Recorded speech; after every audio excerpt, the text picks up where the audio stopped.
Bienvenidos a la clase sobre filosofía de las artes en el Neolítico. Vamos a empezar metiéndonos directamente en el tema, que es el Neolítico. Bueno, pues como su propio nombre indica, es la edad de la piedra nueva, por contraposición con la edad de la piedra antigua, que es el Paleolítico, una distinción que se empieza a fraguar a partir de la organización de la colección de antigüedades del Museo de Noruega, por parte del señor que tenéis en pantalla, Christian Jørgensen Thomsen, que toma como patrón de catalogación el Antiguo Testamento en un primer momento, y luego va perfeccionando la cronología a través de la estratigrafía y la tipología de lo que va encontrando. Este autor y buena parte de sus discípulos en Noruega básicamente acuñan, crean la arqueología en el sentido moderno del término, científica, y es apoyándose en esta catalogación y en esta datación que John Lubbock, el que ya vimos en la clase previa, que acuña la distinción entre Neolítico y Paleolítico, pues añade datos etnológicos, como los que hemos visto en la clase pasada sobre los Kung, entendiendo que los pueblos salvajes son atajos o supervivencias hacia la prehistoria, y inspirándose en una conferencia de Wallace, el Bulldog de Darwin, pues establece esa distinción, que es esta, la Paleolítico y Neolítico. La conferencia de Wallace, en la que aparece por primera vez el término revolución, para referirse al tránsito como de la prehistoria a lo que podríamos llamar la historia. Es interesante, un pasaje, es una conferencia que da en el año 64 en la Sociedad Antropológica de Londres, y dice lo siguiente en un determinado momento: desde el momento en que la primera piel fue utilizada como abrigo, que la primera y ruda lanza fue fabricada para asistir a la caza, que la primera semilla fue plantada, una gran revolución se produjo en la naturaleza.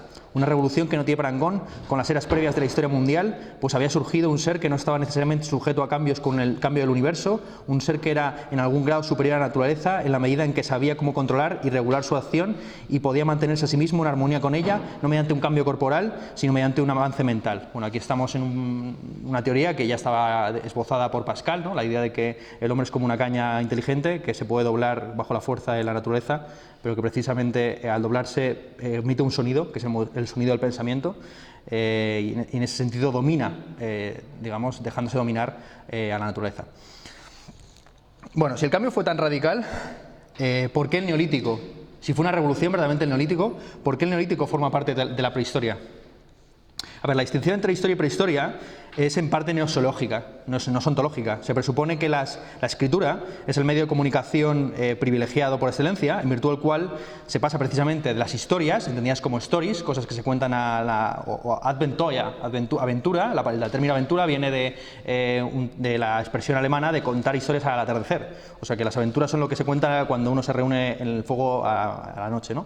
Se pasa de las aventuras o de las historias a la historia con mayúscula, a la history. En inglés pues está esa distinción, ¿no? Stories, history, o en español cuentos y historias.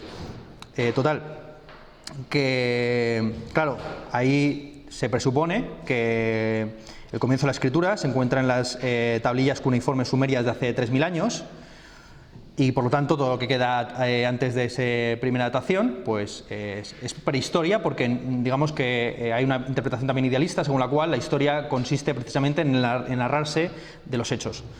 Claro, el problema aquí es que desde que se estableció esa distinción en el siglo XIX hasta el día de hoy, pues han encontrado muchas tablillas de escrituras previas a la cuneiforme sumeria, ¿no? Es el caso, por ejemplo, de los pictogramas que se han encontrado en Xiahu, China, datados hace 6.600 años, o sea, el triple que las tablillas cuneiformes sumerias, y que muchos consideran un precedente de la escritura oracular de huesos del rey Wutin, de la dinastía Shang. Una de las dificultades uno de los problemas que tenemos muchos de los que estamos aprendiendo chino es que son como dos idiomas realmente. Si uno los compara, digamos, lo que sería la escritura y la oralidad, la relación que hay entre ambos planos es de absoluta discordancia, en parte porque la escritura, según algunas interpretaciones que ya veremos en la clase sobre China, pues tuvo en un primer momento una función puramente algebraica y no de representación del lenguaje. Entonces, una función algebraica que tiene que ver con las profecías, los oráculos, etcétera, etcétera, y que es posteriormente que se aplica esa escritura sobre la base oral. Y de ahí todas las dificultades, por ejemplo, que hubo en la China maoísta de intentar transcribir lo que luego es actualmente el sistema Pinyin, pues la oralidad del chino al alfabeto. Bueno, total, que este caso es un caso relativamente aislado, porque la dinastía Shang es de hace 1200 años, Y claro, que no haya ninguna evidencia empírica desde el año 6600 entre el año 1200 indica que a lo mejor no estamos ante un pictograma, sino más bien ante figuras pictóricas muy abstractas. Pero ya hay un caso que no se puede contemplar como algo aislado, sino que es todo un sistema prácticamente de escritura pictográfico, que es el que se ha encontrado en Serbia, Hungría y Rumanía. Estoy hablando en concreto, y esto es algo que ya se conocía desde el siglo XIX, y a pesar de ello todavía seguimos arrastrando pues esta dicotomía entre la historia y la prehistoria, ¿no? La primera expedición que se hizo fue la que hizo Sofía Torma a Tordos en 1875. Luego, más tarde, Miloje Basic fue a Vinča y descubrió unas inscripciones en cerámica de hace 4.500 años. O Nicolae Vasla también fue a otro sitio, una expedición ya en el siglo XX, Tartaria, donde encontró este tipo de inscripciones de hace 5.300 años. Bueno, hay muchas interpretaciones acerca de exactamente qué función desempeñaban estos sistemas de pictográficos que se han encontrado, ya digo, a lo largo del tiempo. En un primer momento, Peter Biel especuló que se trataba de firmas y registros de la propiedad, o sea que lo que este tipo de amuletos, este es en concreto un amuleto tartaria, lo que representarían es el nombre de manera simbólica del propietario. Pero claro, el hecho de que se han encontrado inscripciones en varios sitios y momentos usando los mismos símbolos sin que haya evolución del mismo, indica que estamos ante alguna suerte de alfabeto respetado por alguna suerte de pueblo que compartía, no sabemos muy bien qué, ¿no?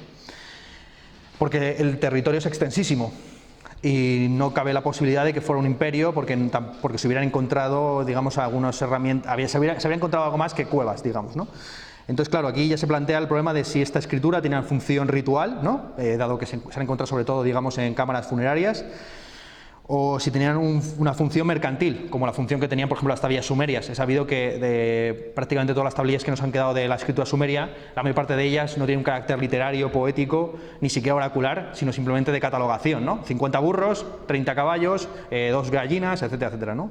Entonces, claro, aquí ya nos plantea también la cuestión peleagudísima desde un punto de vista de teoría económica, es si había o no intercambio comercial en la época de que sería el Paleolítico.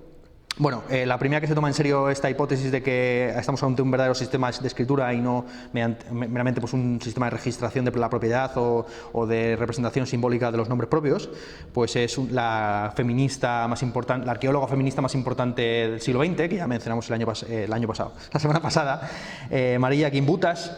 Ella es de Eslovenia, ¿no? Sí,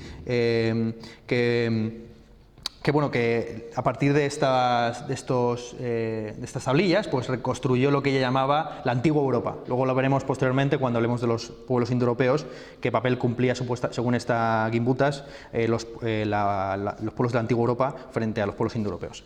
Bueno, el neolítico se suele dividir, o el neolítico se considera parte de una estructura tripartita establecida por John Lubbock cuando acuña el término, que es la estructura tripartita: edad de piedra, antigua y moderna, edad de bronce y edad de hierro. Bueno, esta distinción tripartita, por supuesto, viene heredada de toda la tradición mitológica occidental, desde los Trabajos y los Días, donde Hesíodo, de una manera muy conocida por todos, pues establece que hay 5 edades sucesivas y decadentes de la especie humana: la edad de oro, que es la que está aquí representada por Lucas Cranach, la edad de plata, la edad de bronce, la edad heroica y la edad de hierro, ¿no? Y al final a mitad del poema, cuando está contando esta historia, Hesíodo se pregunta si va a haber siguientes generaciones ya de hojalata, barro, etcétera, etcétera, ¿no?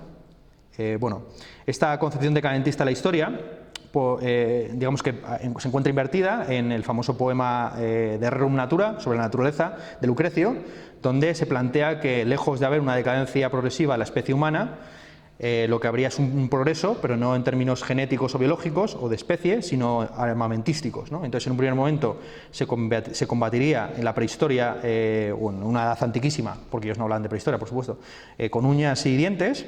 Luego se pasaría de las uñas y los dientes a las ramas y las piedras, y posteriormente, con el descubrimiento del fuego, pues ya se llegaría al bronce y al hierro. Así tendríamos una primera etapa, podemos llamar, de combate cuerpo a cuerpo sin armas, una segunda de piedra, efectivamente, y luego ya la de bronce y la de hierro. Bueno, hemos dicho que el primer arqueólogo en sentido moderno del término es Christian Jürgensen Thomsen, pero en realidad habría que atribuirle este mérito a un superintendente del Jardín Botánico del Vaticano del siglo XVI llamado Miguel Mercati, que de una manera singular en su época, en el siglo XVI, se opuso a la concepción dominante según la cual las piedras paleolíticas, que eran conocidas por todos, de hecho hay mucha gente que especula que el mito del diluvio universal está tan extendido por todos los pueblos porque era la única forma que tenían esos individuos de explicarse pues, la existencia de restos arqueológicos que estaban a plena vista, ¿no? Y no solamente eso, sino también pues, dinosaurios, en fin, ¿no? Toda la fauna previa al Holoceno era inexplicable para estos individuos si no es apelando pues, a una especie como de cataclismo universal que hubiera arrumbado con toda una civilización, ¿no?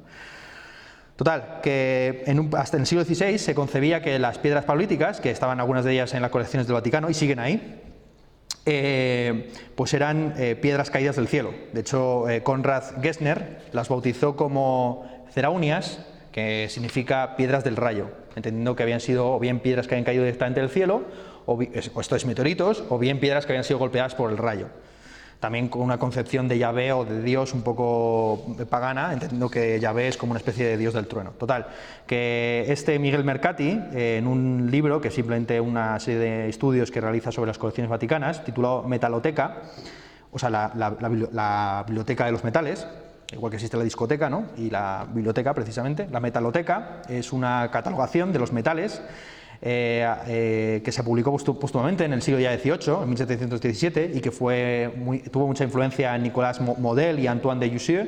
Pues en este libro argumentó Mercati que esas piedras eran fruto del trabajo humano y apoyándose en el Antiguo Testamento, donde se menciona pues, una edad de piedra previa a la edad de bronce y a la edad de hierro, pues afirma en ese libro que efectivamente que se trata de piedras talladas por los hombres antes de la fundición de los metales. Bueno, el tema de... Bueno, esta mención a Mercati nos lleva a un tema peliagudísimo, pero que hay que abordar en algún momento, que es el valor arqueológico que tiene la Biblia.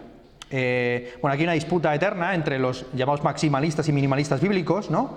Que se remonta prácticamente a los orígenes de las expediciones arqueológicas financiadas estatalmente, por ejemplo la Fundación para la Exploración de Palestina, creada por la reina Victoria de Inglaterra o de Gran Bretaña en 1865, donde están pues, los primeros arqueólogos de lo que es actualmente Palestina, Charles Warren, Charles William Wilson, y luego pasando por supuesto por los teóricos más importantes del maximalismo bíblico, que se tomaban al pie de la letra lo que estaban encontrando allí, que eran Flinders Petrie y William Albright. Bueno, pues estos autores, expoliados sobre todo por el descubrimiento de Troya, Micenas y Knossos, que hasta que Henry Schliemann se toma en serio la Ilíada y la Odisea eran considerados lugares de ficción. Claro, imaginaos de repente que vosotros pensáis que Hogwarts no existe, que es una cosa inventada por una tipa, y resulta que hay uno que apoyándose en el libro llega hasta la estación 7 3/4 o como coño se llame y de repente está en Hogwarts, ¿no? Pues esto es algo parecido, ¿no? Hasta el siglo XIX pues la Ilíada se consideraba que era pues un relato de ciencia ficción y de repente va un tipo y apoyándose simplemente en Homero pues encuentra Troya, Micenas y Knossos, ¿no? Y luego estuvo buscando Ítaca pero no la encontró. Lo que tenéis en pantalla, de hecho, es una fotografía de Sofía Schliemann, la mujer de Heinrich, con las joyas del tesoro encontrado en lo que se especula que es Troya, pero que el nombre turco del lugar es Girsalik. Lo que lleva puesto son las joyas del tesoro de Príamo. Bueno, pues expoliados por precisamente Schliemann, estos maximalistas establecen una distinción que hasta el día de hoy más o menos todavía se mantiene, mal que bien, que es sobre todo aplicada al Génesis, que es que en el Génesis habría una primera parte alegórica o mitológica, que serían los primeros 11 capítulos, pues la creación, el diluvio universal, Abraham, Caín y Abel, etcétera, etcétera, y una segunda parte que ya sí que sería histórica, ¿no? Del capítulo 12 al 50, que sería la era de los patriarcas, y que estos autores situarían entre el siglo XXII y el siglo XIX a.C., justo tras el final de la Edad de Bronce, en el Levante por la invasión de los nómadas amorritas, que aparecen en la Biblia. De hecho, los nombres que utilizamos hoy para referirnos, por ejemplo, a los hititas y demás, pues, o los elamitas, y la mayor parte de los pueblos, salvo los asirios y los babilonios y los sumerios, y los egipcios, por supuesto, pues utilizamos los términos que utilizaban en la Biblia, ¿no? Total, que bueno, hay muchos elementos, por supuesto, que son más bien prácticamente documentales dentro de la Biblia, como es el caso del levantamiento de menires y dólmenes por parte de los patriarcas. Así, por ejemplo, Jacob ungió en aceite un menir después del sueño famoso en el que ve una escalera por la que suben y bajan los ángeles del cielo. O Moisés se dice que levantó 12 dólmenes en homenaje a las 12 tribus de Israel. Aquí es interesante tratar una cuestión que no sé si os habrán explicado en otras clases, que es el origen etimológico de menir y de dolmen, que son dos términos acuñados como neologismos por Pierre Jean-Baptiste Legrand-Dossy en su libro Los orígenes galos. Este era un bibliotecario de la Revolución Francesa, que toma términos del pato bretón, y menir significa piedra grande y dolmen significa mesa de piedra. Total, que es interesante esto porque, aunque es Legrand-Dossy el que acuña los términos dolmen y menir, no se popularizan hasta un poco más tarde de la Revolución Francesa por parte de un autor llamado Jacques Cambry, que por cierto tiene un viaje a Finisterre en Bretaña precioso que yo recomiendo mucho leer. Pues este autor, en el contexto ya del Imperio Napoleónico, es decir, ya una vez que se ha pasado el centralismo muy fuerte de los franceses, que como es sabido, digamos, de la Revolución Francesa Jacobina, que como es sabido quería acabar con todos los dialectos, y por ese motivo no se habla ahora mismo en Francia, en la parte de vasca, francesa no se habla vasco, ¿no? Porque directamente, digamos, los pasaban por la guillotina. Total, que una vez que se pasó por ese centralismo en el que se destruyeron las antiguas divisiones provinciales y heredadas del antiguo régimen, y lo que se hizo fue dividir a Francia en departamentos tomando criterios puramente geográficos. Así la mayor parte de los departamentos en Francia a día de hoy pues tienen nombres del río que pasa por allí o del monte, pero no se llaman Castilla, no se llaman Aragón, etcétera, etcétera.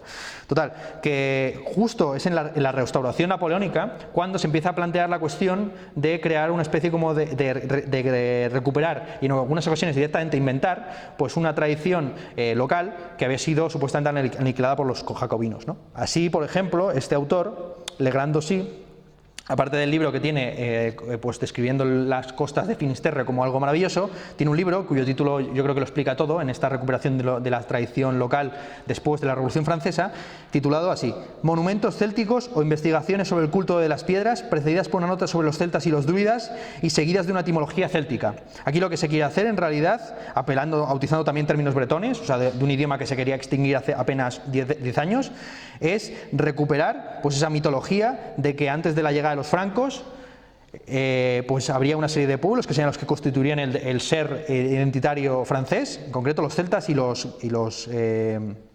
galos, ¿no? Esto es un imaginario que pervive a día de hoy, pues sobre todo a través de Asterix y Obelix, que como es sabido es un cómic que fue subvencionado y protegido totalmente por parte del gobierno francés después de la Segunda Guerra Mundial para hacer frente al imperialismo norteamericano a través de los cómics de superhéroes. Entonces lo que se quería era crear héroes locales. De hecho, la historia de Asterix y Obelix son galos resistiendo a los romanos, precisamente. Es una metáfora precisamente del cercamiento que supuestamente estaba teniendo en aquel momento de Gaulle frente, que es como es sabido no estaba en la OTAN y tenía la bomba nuclear y estaba a punto de aliarse con la URSS, ¿no? Con lo cual la cosa podía ponerse complicada. Total, que todavía pervive en el imaginario colectivo pues esta idea de que los dólmenes y los menires serían algo prácticamente de Asterix y Obelix nada más, a pesar de que el 40% de los menires y de los dólmenes mundiales se encuentran actualmente en Corea. De hecho, no se han hecho investigaciones muy precisas acerca de la función, pero en Corea, que es un país relativamente pequeño comparado con digamos, su presencia en Melanesia, incluso hasta el siglo XX y demás, hay 35.000 dólmenes repartidos, o como se dice en coreano, goindol, que es lo mismo, mesa de piedra. Bueno, sobre la tecnología, lo que tenéis en pantalla pues es Karnak, el primer alineamiento de menires y uno de los más conocidos en Francia, ya estudiado desde el siglo XVIII y sobre el cual, digamos, estos autores acuñan la terminología. Bueno, el elemento más interesante sobre la disputa acerca del valor arqueológico neolítico de la Biblia es la ciudad de Jericó, que como se cuenta en el libro de Josué, fue conquistada en la conquista que hizo Josué de Canaán, porque dio, según cuenta, ¿no? Según cuenta ese libro, porque dio 7 vueltas a las murallas durante 7 días, tocando 7 trompetas, hasta que finalmente las murallas de la ciudad se derrumbaron, ¿no? Por intercesión de Yahvé. Y así los judíos entraron en la ciudad y, cito textualmente, mataron al filo de la espada a todo hombre y mujer, joven y anciano, lo mismo hicieron con las vacas, las ovejas y los burros, destruyeron a todo lo que tuviera aliento de vida. Y se incendia la ciudad, se echa sal sobre sus cimientos y Josué pronuncia el siguiente juramento: maldito sea en la presencia de Dios el que se atreva a reconstruir esta ciudad, que eche los cimientos a costa de la vida de su hijo mayor y que ponga las puertas a costa de la vida de su hijo menor. O sea, supuestamente la ciudad de Jericó quedó completamente arrasada. Es interesante porque la ciudad de Jericó existe a día de hoy y en su nivel 4, en el nivel 4 de análisis arqueológico, se han encontrado unas murallas, precisamente derrumbadas, no se ha encontrado ninguna trompeta, a mediados de la Edad de Bronce. O sea, hace unos 1617, 1530 años, según la datación del carbono. Lo cual indica que, que tan solo hay de distancia respecto a la crónica de Josué, unos 130 o 200 años, lo cual no está nada mal teniendo en cuenta que la Ilíada se columpia por casi 400 años, ¿no?, de diferencia, lo cual indica que aunque estos textos pues evidentemente se deben tomar con granus salis, igual que el poema del Mio Cid cuando dice que él pegó un espadazo y mató a 100 moros, hay que tomárselo con granus salis, pues evidentemente había una ciudad que se llamaba Valencia y había un tío que se llamaba el Mio Cid, y había unos reyes de unos reinos que se llamaban Castilla, Aragón, etcétera, etcétera. Total. Bueno, lo que tenéis en pantalla, por cierto, que yo creo que me parecía interesante para ilustrar este tema de Jericó, es una calavera del año 7200 a.C. Jericó está considerada como la ciudad más antigua sobre la que tenemos pues, constancia a día de hoy, o de las más antiguas. Sin lugar a dudas, la más interesante, sobre todo por estas calaveras, que son rostros enyesados, con conchas en los ojos, e incluso se han encontrado restos de piel y de pelo, tanto de hombres como mujeres, tanto de jóvenes como de ancianos, que muestran los restos de alguna suerte de culto a los ancestros, que están sobre la base de buena parte de las religiones primigenias o primitivas en muchos pueblos, ¿no? Así, por ejemplo, los lares en el culto romano, bueno, lo cuenta la Eneida, ¿no? Cuando Eneas sale de Troya, lo que lleva en una mano son los lares y los lares y los penates, y en la otra mano lleva a su hijo, y por eso se olvida de su padre, que lo tiene a la espalda. Total, que está ahí, están los Gashin del chamanismo coreano, están en los Kofgodas del paganismo anglosajón, y están, por supuesto, en los kamis japoneses. De hecho, se podría argumentar que el sintoísmo, lo veremos en la clase dedicada a Japón, no es sino una religión familiar, de culto a los ancestros convertidos en fantasmas o lo que sea, ¿no? Bueno, Jericó, que precisamente fue fundada hace 9000 años, es una ciudad bíblica que a día de hoy se considera arquetípica en términos arqueológicos para la periodización que manejan la mayor parte de los arqueólogos y que supongo que será la que os explicarán en clase. Esta periodización pues, viene de la mano de las excavaciones que realizó Kathleen Kenyon, que estableció una distinción entre lo que ella llamaba el neolítico precerámico, entre el 8500 y el 7000 a.C., y el neolítico precerámico A y el precerámico B, que es del 7000 hasta el 5200, y ya pues el neolítico cerámico. Aquí la pregunta que hay que plantear, como ya planteamos con el tema de la escritura, es ¿por qué la cerámica tiene tanta importancia en términos de transición histórico-prehistórica? Bueno, aquí también de nuevo se están siguiendo criterios puramente nosológicos, y es que la cerámica es un material corriente y resistente, que frente a otros materiales corrientes y vulgares, como es el caso de la madera, pues no es biodegradable, y por lo tanto quedan restos siempre de ella por mucho que se hayan machacado, y responde muy bien a los test de datación de termoluminiscencia y de activación de neutrones. De ahí que os haya podido decir con total precisión, o bastante precisión comparado con algunas otras dataciones, pues cuando se derribaron las murallas de Jericó, ¿no? O sea, 1617, 1530, o sea, hay como una especie de horquilla de unos 60 años, pero que no es nada, comparado con otras horquillas muy bestias, prácticamente de 2 milenios o lo que sea, ¿no?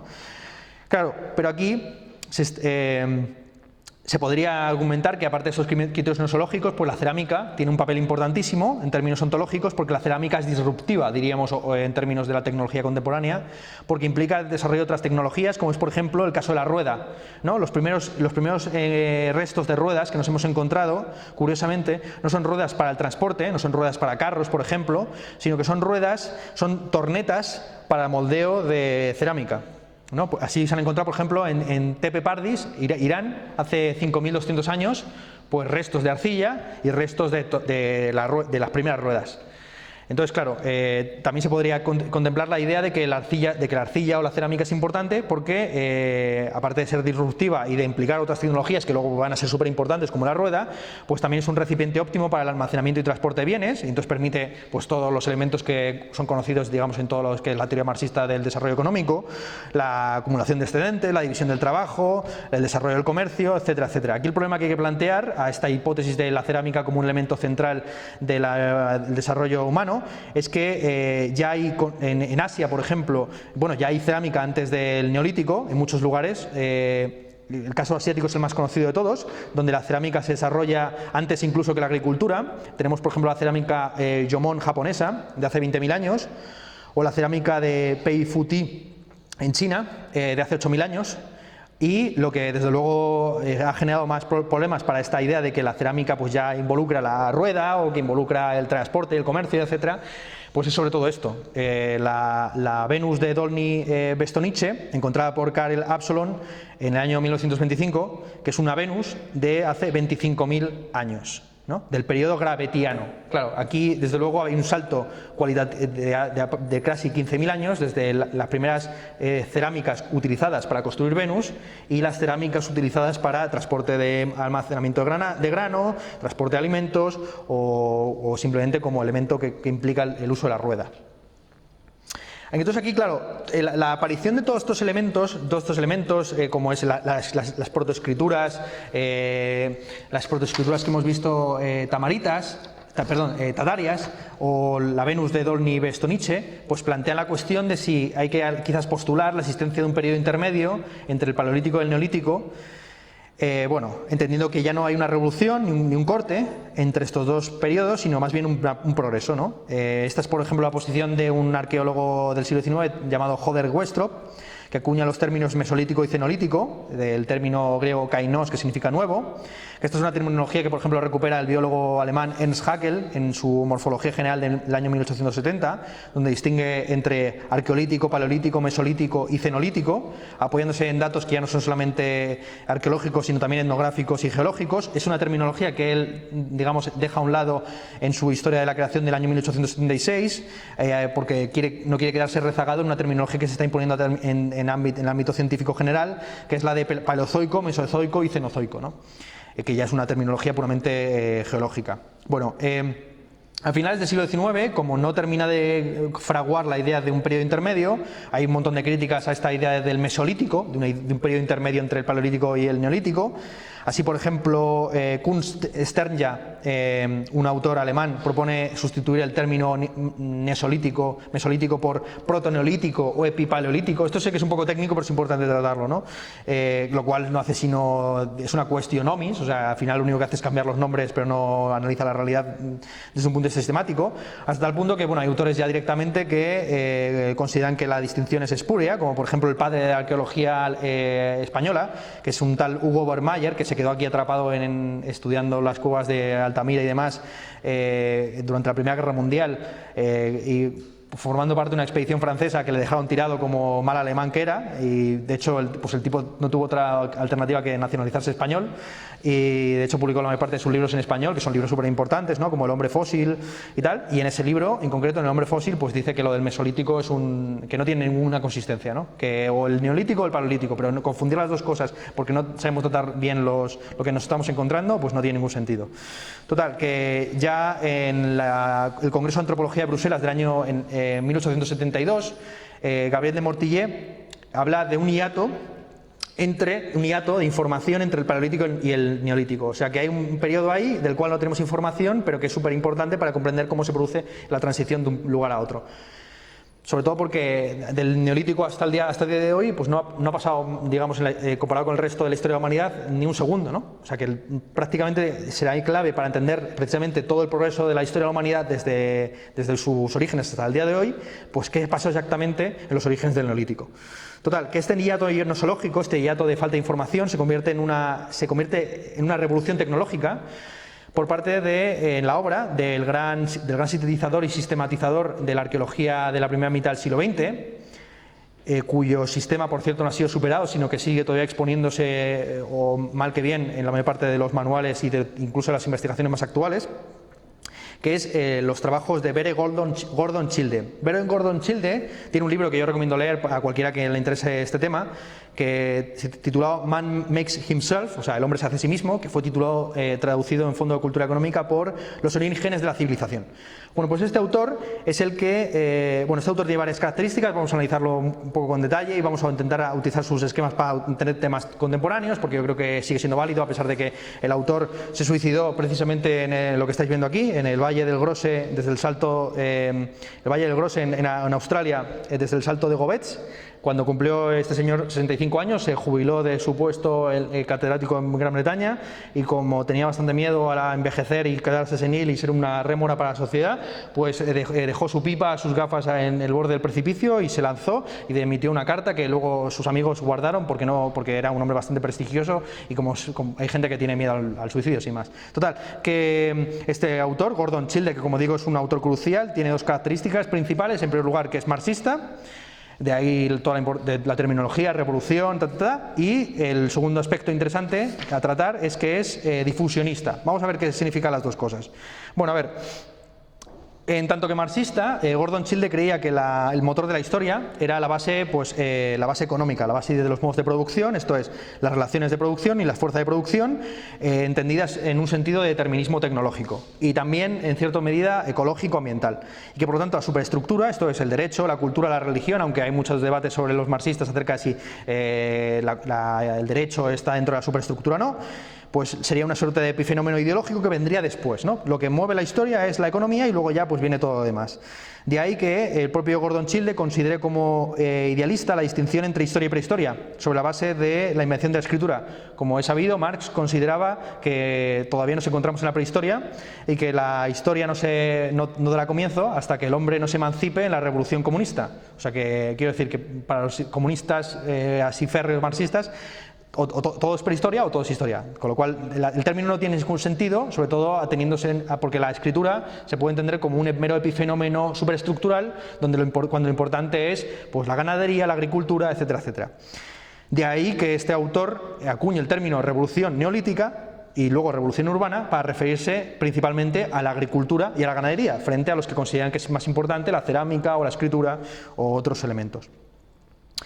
Bueno, como es evidente, la revolución es el mecanismo de transición de un modo de producción a otro.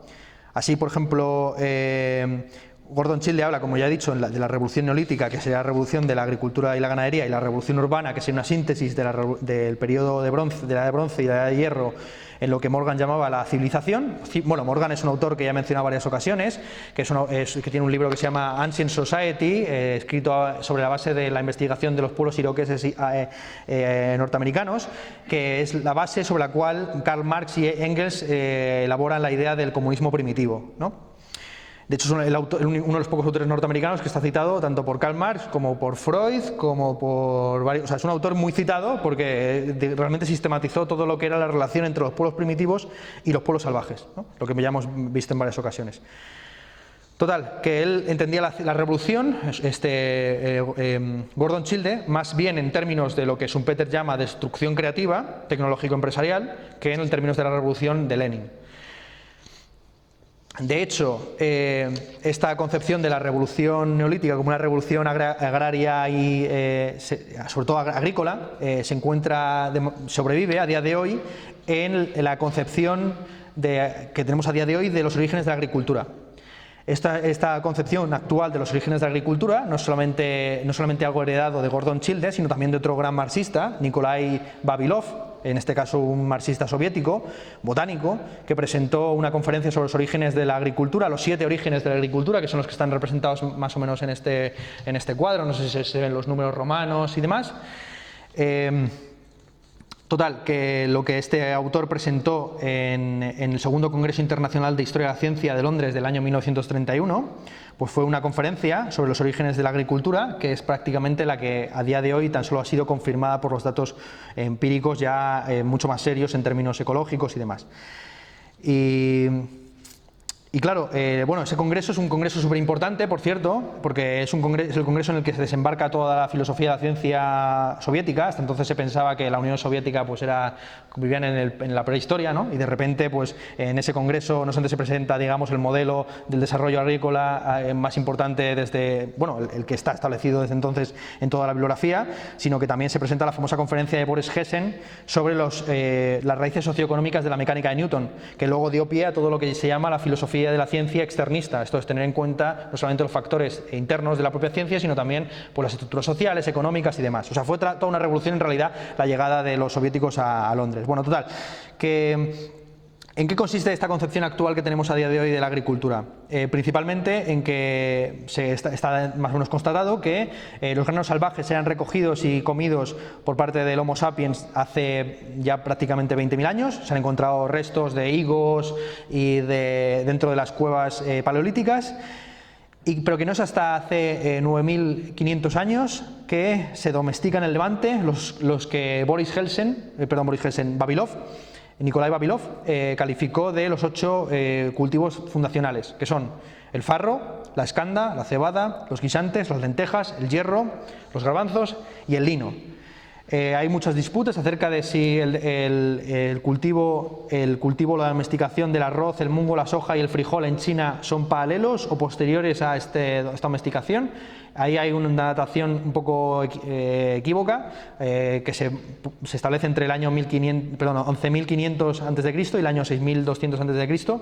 Pero bueno, vamos a aceptar por un momento, porque es lo que más ha sido estudiado, que el origen de la agricultura está en el Levante, siendo el farro precisamente el primer cultivo domesticado. Lo cual, por cierto, ya está implicado en mucha de la literatura mitológica occidental. Por ejemplo, en el Pentateuco el farro se considera un grano prohibido ritualmente por los judíos en determinadas fechas. También hay una comida ritual entre los romanos que se comía en la hora de, como en la boda, en bodas y bautizos principalmente. Plinio el Viejo dice que los romanos llamaban al farro adoreum, esto es gloria, con lo cual se consideraba que era una especie de alimento glorioso. Y de hecho, cuando Aronson descubrió en el monte Hermón, ahí en Palestina, en el año 1906, especímenes vivos de farro salvaje, pues aquello supuso toda una conmoción en el campo de la botánica, porque se consideraba que era el padre de todos los cereales, ¿no? De hecho, la diferencia y se pudo contemplar la diferencia entre un cultivo salvaje y un cultivo domesticado.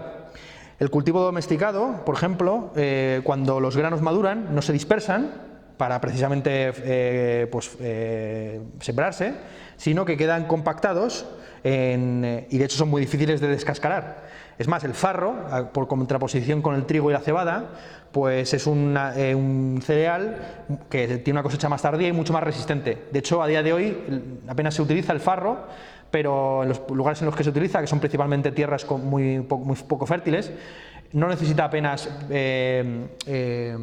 pesticidas, porque es una planta ultra resistente a todo tipo de insectos y demás, ¿no? Lo cual explica que fuera precisamente de las primeras en ser cosechadas. Vale, ¿por qué motivo empieza la agricultura ahí y no en otro sitio? Bueno, la agricultura comienza, como digo, en el Levante por parte de una cultura denominada natufiana, por la primera mujer catedrática de Cambridge, Dorothy Garroth, que estaba haciendo excavaciones en el Monte Carmelo para la ampliación del puerto de Haifa por los británicos después de la Primera Guerra Mundial, ¿no? Cuando los británicos tenían el dominio de lo que es ahora mismo Palestina. Y bueno, una de las hipótesis que se está manejando es la hipótesis ecológica o climática. Antes de explicarla, quisiera mencionar un detalle que nos remite a clases previas, que es que el análisis osteoteológico, esto es de los huesos de esta cultura, de la cultura natufiana, parece apoyar la tesis que ya vimos en clase del anarcoprimitivismo. Esto es, que nunca se vivió tan bien como en el Paleolítico. Parece ser que se ve a plena vista prácticamente la diferencia entre unos huesos natufianos de ya neolítico, con agricultura, ganadería, y unos huesos de un natufiano paleolítico, porque los natufianos del paleolítico son por media prácticamente como unos 20 centímetros más altos y el doble de musculosos, se interpreta, ¿no? Porque no se ven los músculos.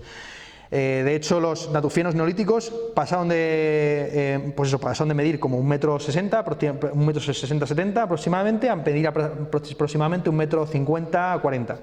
O sea, eran unos retacos. Bueno, es que en la época de Napoleón la altura media de los europeos estaba por esa media. O sea, quiere decir que Napoleón era bajito dentro de un mundo en el que medir 1,70 m era ser prácticamente un gigante.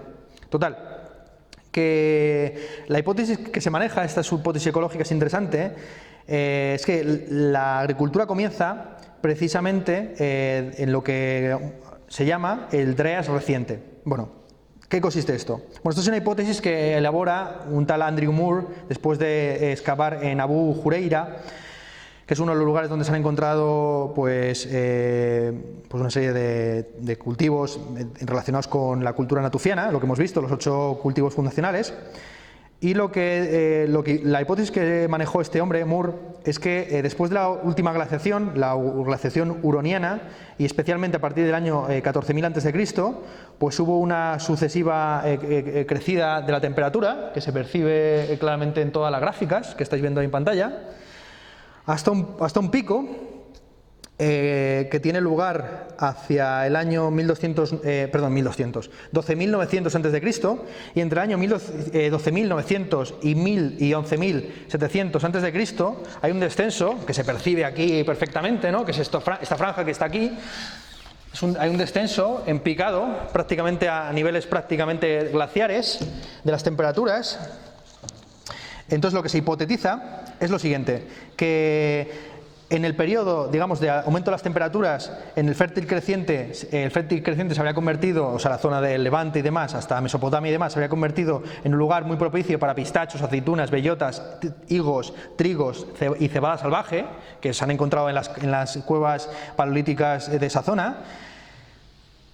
Y que precisamente los seres humanos que vivieron en esa zona se volvieron tan dependientes de este tipo de alimentos que cuando llegó esta mini glaciación, entre comillas, se vieron obligados a, si querían sobrevivir, pues cultivarlas ellos o por lo menos librarles de matojos y de malas hierbas. De ahí un poco se hipotetiza, porque hubo un descenso, como digo, entre 2 y 6 grados Celsius. Y de ahí se hipotetiza un poco el origen de la agricultura, ¿no? Bueno, un dato interesante sobre la cultura natufiana es que es la primera que muestra signos de mascotización del perro. Los primeros perros domesticados por el ser humano se han encontrado en la cueva de Goyet, unos cánidos muy raros, enormes, mitad perro, mitad lobo, que no sabemos si estaban domesticados o no, o si fueron cazados como alimento, de hace unos 36.000 años. En la cueva de Elisevich ya se han encontrado 2 cánidos que evidentemente son domesticados y que están enterrados junto a un mamut, o sea que son animales de presa enterrados junto a la presa que han cazado, o a lo mejor murieron en el combate o lo que fuera. Pero el primer enterramiento como tal de un ser humano con su mascota, o sea con un perro que evidentemente no tenía ninguna función de caza, ni nada por el estilo, es un cadáver que se ha encontrado datado hace 12.000 años, que está enterrado junto con un cachorro de 15 meses, precisamente en Abu Jureira. Bueno, Gordon Childe, volviendo a Gordon Childe, ¿no? Esto agricultura. Gordon Childe, aparte, era un marxista, pero no era precisamente un marxista ortodoxo, o sea, no utilizaba ni la dialéctica ni la teoría de la lucha de clases, y usaba un concepto muy poco marxista, utilizaba un concepto que era el concepto de cultura, que de hecho fue el introductor del término en la arqueología británica, que oscilando entre el sentido del término en la arqueología soviética, por ejemplo el sentido que le dio Vladislav Rabdonica en una conferencia muy famosa del año 29, donde dijo que había que acabar con la arqueología burguesa para establecer una historia de la cultura material. De hecho la academia soviética dedicada a cuestiones arqueológicas se llamaba así, la historia de la cultura material, y ahí se define cultura como patrones tecnológicos regularmente vinculados, o sea que lo que importa de la cultura es la tecnología y los elementos objetivos y no tanto pues las opiniones o los pensamientos o los imaginarios y demás. Pero lo interesante de Gordon Childe es que por un lado en algunos libros utiliza este sentido del término cultura, o sea como cultura material, pero en otros libros utiliza el término, o como nosotros hemos dicho, cultura objetiva, o sea las instituciones, lo que es digamos lo que tiene un finis operis independiente del finis operandis.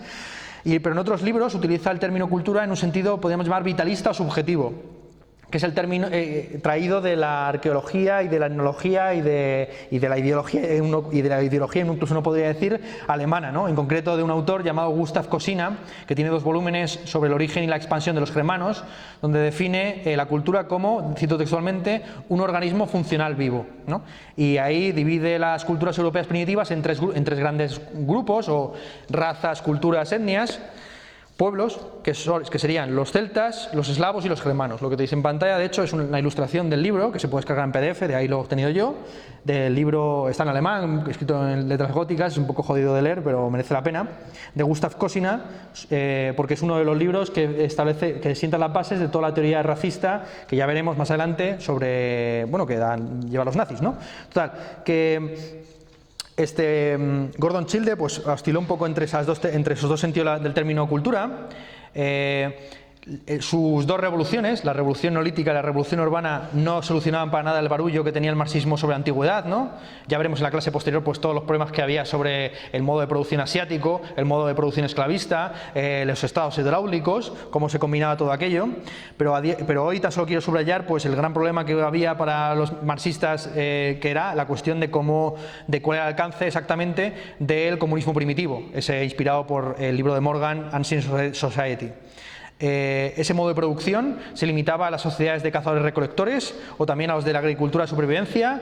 Por ejemplo, en algunos pasajes Engels habla de los campesinos de Java que eran explotados por los holandeses como comunistas primitivos.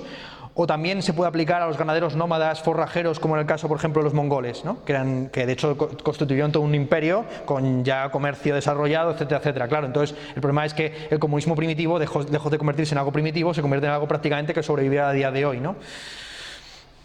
También aquí, pues, es que sería muy largo, ¿no? Mencionar pues todos los debates acerca de Internet como comunismo primitivo, etcétera, etcétera, ¿no? Esto hay mucha bibliografía, si la queréis os la doy.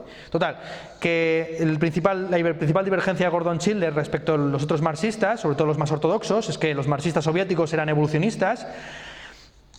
Esto está muy bien visto en Trotsky. Trotsky hablaba, por ejemplo, del desarrollo desigual y combinado del capitalismo, o Nicolás Marr, el padre de la historia de la cultura material en la Unión Soviética, que concebía que la humanidad, eso también está en Marx, ¿no? Pues la humanidad avanza a pasos agigantados, lo que ya vimos en las primeras clases, ¿no? Que hay una punta de lanza de la historia que en un determinado momento pues le pasa el testigo de la burguesía al proletariado. Eso está en el Manifiesto Comunista, es algo muy conocido que no hay por qué desarrollar más, ¿no?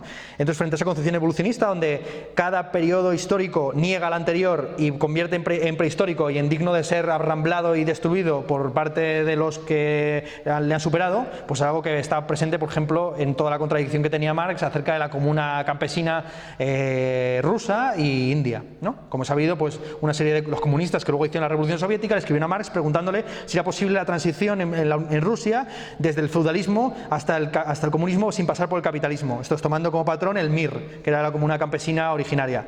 Y Marx ahí pues se puso un poco de perfil, pero concedió que sí. Pero por otro lado, cuando él estaba haciendo sus artículos para un periódico neoyorquino, pues decía que el comunismo primitivo de India, que India había tenido la suerte de ser conquistada por Gran Bretaña y que su cultura quedara completamente destruida, porque así finalmente abandonaban el feudalismo o el modo de producción asiático y entraban de una vez por todas en el capitalismo. Porque Marx no tenía una visión, digamos, primitivista del capitalismo, ¿no? Más bien al contrario. De hecho, como sabido, el Manifiesto Comunista, y esto lo he visto yo alguna vez en alguna tertulia de El Gato al Agua por ahí, gente que de repente ha leído por primera vez el Manifiesto Comunista y dice, bueno, esto es un panegírico a la burguesía. Y evidentemente lo es, ¿no? Quiero decir, hasta que le llega el momento de ser enterrada por el proletariado. Total, que frente a este evolucionismo, Gordon Childe era difusionista. Los padres del difusionismo, que fueron en concreto Friedrich Ratzel, Leo Frobenius y Smith y Grebner, sobre todo, no creían en que la humanidad se desarrollara de manera evolutiva en ese sentido, sino que entendían que el progreso se producía por la difusión y la mezcla y la combinación de culturas locales en su expansión geográfica, Y así concebían pues, la posibilidad de que, por ejemplo, la escritura se hubiera inventado en varios sitios en momentos distintos, o la cerámica, o por ejemplo, el caso del perro es más o menos conocido, más o menos está reconocido que hubo dos domesticaciones, una en Europa hacia el año 17.000 a.C. y otra en Asia, y que precisamente lo que hubo fue una difusión del perro asiático en detrimento del perro europeo, o sea que a día de hoy todas las razas que hay de perros son más o menos descendientes de algún lobo raro que había en China.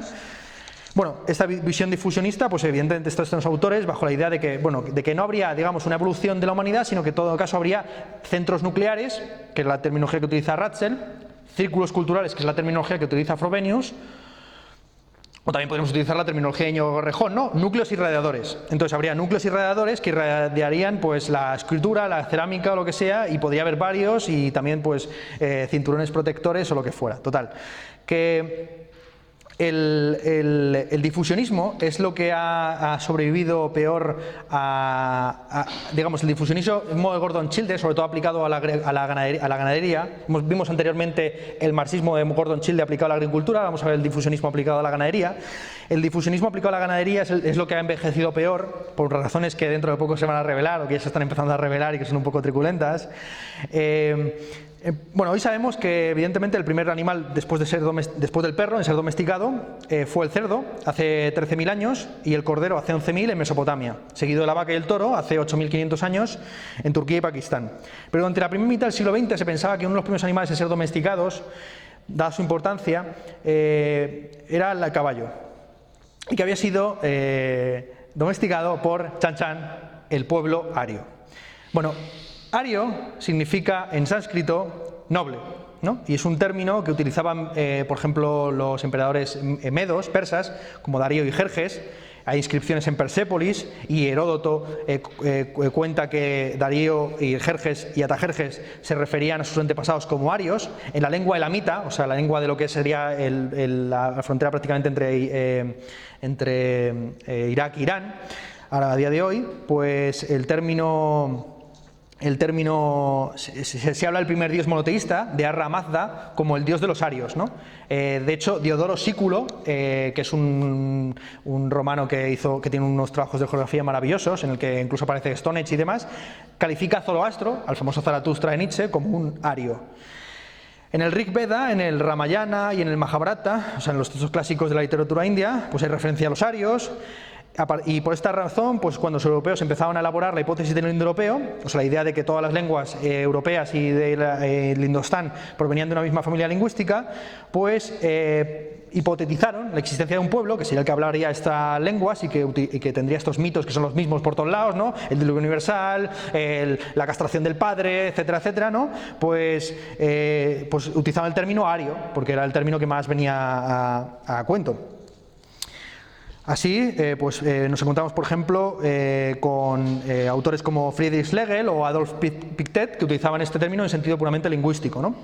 Y contraponiendo esa familia lingüística a la otra gran familia lingüística, que eran los semitas, de donde venía la lengua hebrea, árabe, etcétera.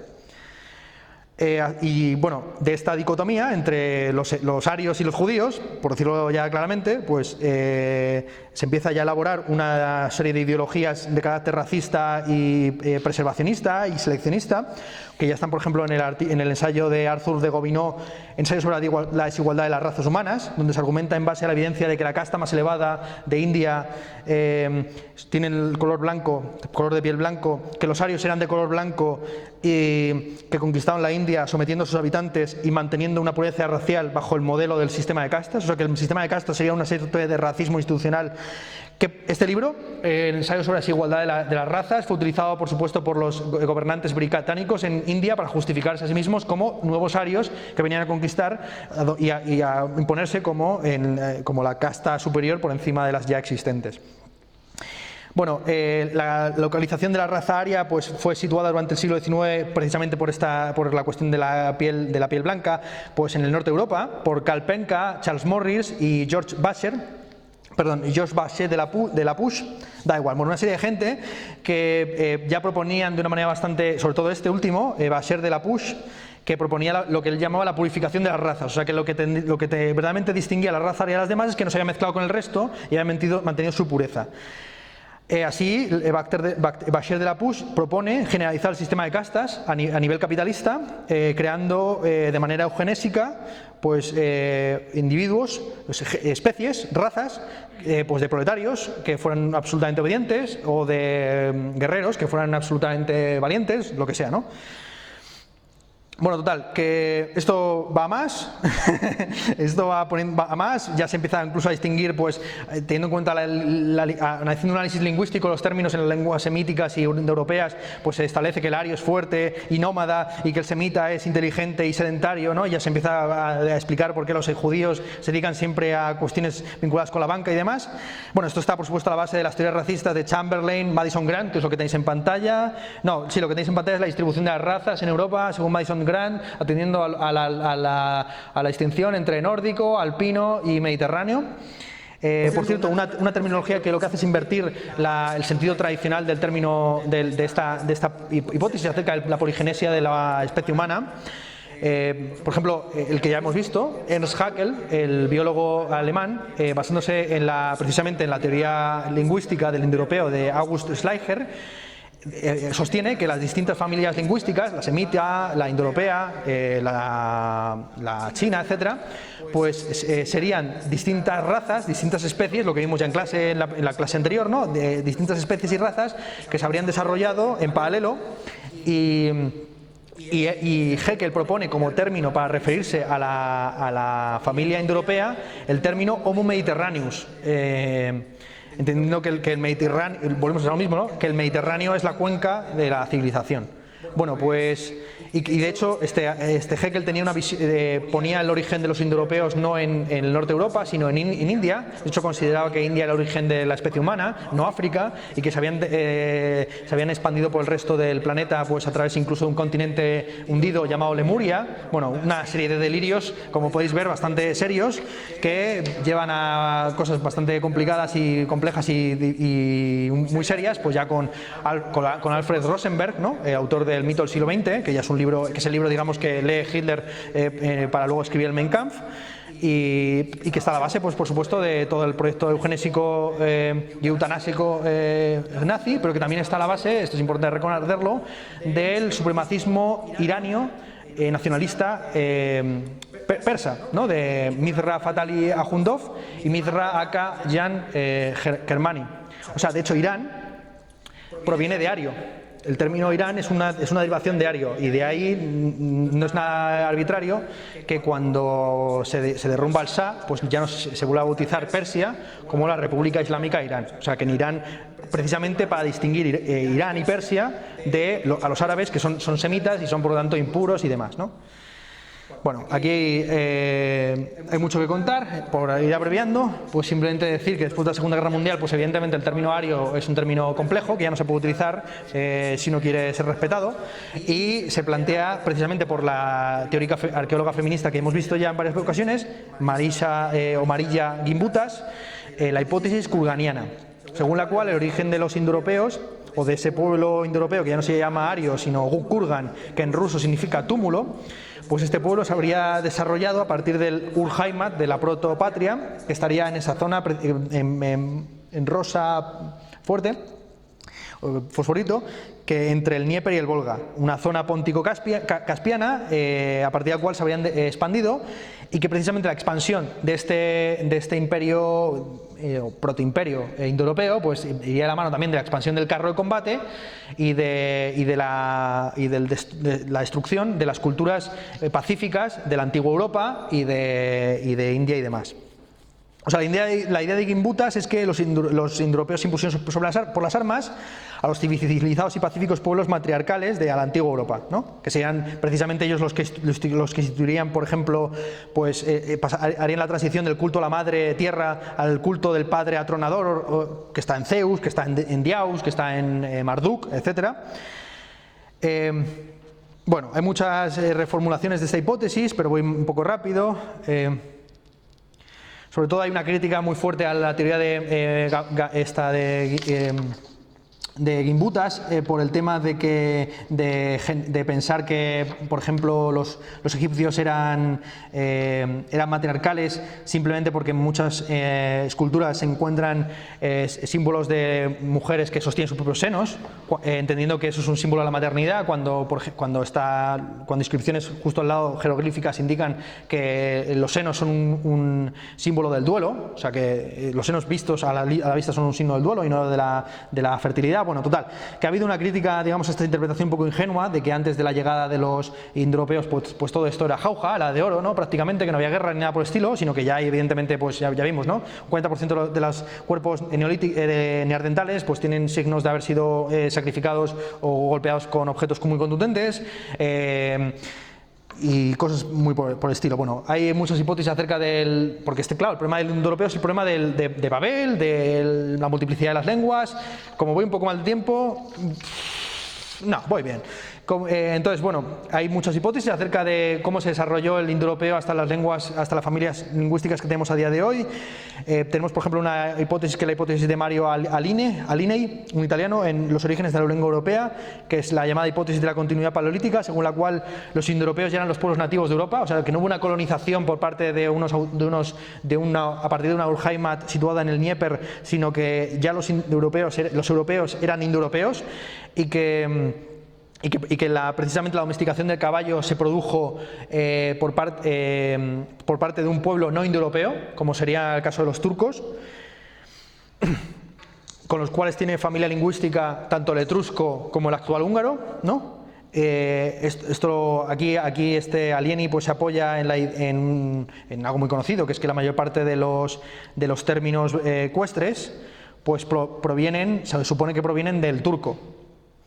Junto con esta hipótesis, pues está también lo llamada hipótesis anatólica de Colin Renfrew, que es la hipótesis actualmente más aceptada, que es que el origen no estaría situado ahí en el Dnieper, sino en Anatolia, esto es en Turquía, y que la expansión del indoeuropeo no sería una expansión meramente militar, sino que también habría una expansión pacífica o de prestigio. Por ejemplo, se hipotetiza que los indoeuropeos, como eran un pueblo nómada que había domesticado el caballo, pues podían en alguna ocasión convivir con pueblos asentados de manera sedentaria, teniendo evidentemente conflictos, pero en algunas ocasiones reclutando a pueblos locales. Entonces así las lenguas indoeuropeas se habrían expandido, más bien por su prestigio, por el valor que tenían sobre todo a la hora de comerciar y demás, que por medios puramente violentos, ¿no? Esa fue, por ejemplo, la forma por la cual se impuso el griego en buena parte de Asia, después de la conquista de Alejandro Magno, por razones comerciales. Esa es la razón por la que se impuso también, por ejemplo, no solamente se impuso, por ejemplo, la religión islámica en Indonesia, que es el país el segundo país con más habitantes, 270 millones de musulmanes, ¿no? En Indonesia, el segundo país con más habitantes musulmanes del mundo. Total, que esta hipótesis tiene su sentido, ¿no? De hecho, sitúa mucho más atrás el origen de estos idiomas, hace 8.500 años, y sobre todo atiende a patrones de replicación del lenguaje pues tomados de modelos bayesianos filogenéticos. Esto es demasiado complejo, ¿no? Sin más. Esto volveremos a este tema volveremos porque es un tema muy interesante, ¿no? El tema de la multiplicidad de las lenguas, cuando hablemos en la mañana de Babel, de Babilonia y de la Torre de Babel, ¿no? Vale, aquí lo que hay que plantear ya, viendo sobre todo el descrédito que tiene, pues Gordon Childe escribió en el año 26 un libro titulado Los arios, en el que decía que los arios eran la raza superior por su potencia civilizatoria, ¿no? Estamos hablando de un marxista que luego tuvo que retractarse o criticar desde luego a los nazis por su instrumentalización de los símbolos y de la terminología arqueológica. Pues bueno, ¿qué alternativas hay a lo Gordon Childe? Que mantengan un poco el espíritu y que vayan más allá, digamos, de generalizar patrones puramente nosológicos como tomar la cerámica o la escritura de manera arbitraria como punto de corte. Bueno, en la arqueología latinoamericana hay una cosa que se llama la arqueología social, sobre todo desarrollada por el peruano Luis Lumbreras en un libro titulado La arqueología como ciencia social, y también por el chileno Luis Bate en el proceso de investigación en arqueología, que añaden a la distinción marxista entre base y superestructura una distinción entre forma y contenido que se modula en 3 niveles de existencia humana, que sería por un lado la cultura, entendida como el conjunto de relaciones dialécticas entre las fuerzas de producción, las relaciones de producción y las formas generales de la ideología en las instituciones. O sea, aquí las instituciones son algo separado de la ideología. El modo de vida, que serían las particularidades del modo de producción determinadas por variables ecológicas, o sea, aquí se mete también la ecología, y la formación socioeconómica. Pero aquí el problema que yo veo a esta antropología, que sin lugar a dudas es, yo creo, lo más interesante que ha habido desde Gordon Childe, sobre todo en términos postprocesualistas, pues tan solo por un parche terminológico, porque en realidad el edificio se derrumba por sí solo, y lo vamos a ver inmediatamente ahora por qué. Y las razones las da la historia del arte, no las da la arqueología, ni la ecología, ni la antropología. Y por eso es importante, aunque todo esto parezca absolutamente gratuito en este tipo de disciplinas, es importantísimo para entender por qué es importante de repente estudiar con detenimiento determinados yacimientos neolíticos. Total, que la alternativa más importante al proyecto de Gordon Childe, pues podría pensarse que es el libro de Jared Diamond, Armas, Gérmenes y Acero, que es un libro que ganó el Pulitzer en el año 97, y que en principio tan solo quiere responder una pregunta que está muy bien planteada, que es la siguiente: ¿por qué Francisco Pizarro conquistó Atahualpa, al Inca Atahualpa, y no viceversa? ¿No? Es decir, ¿por qué motivo no fue un general de Atahualpa el que llegó a España y apresó a Carlos V? ¿No?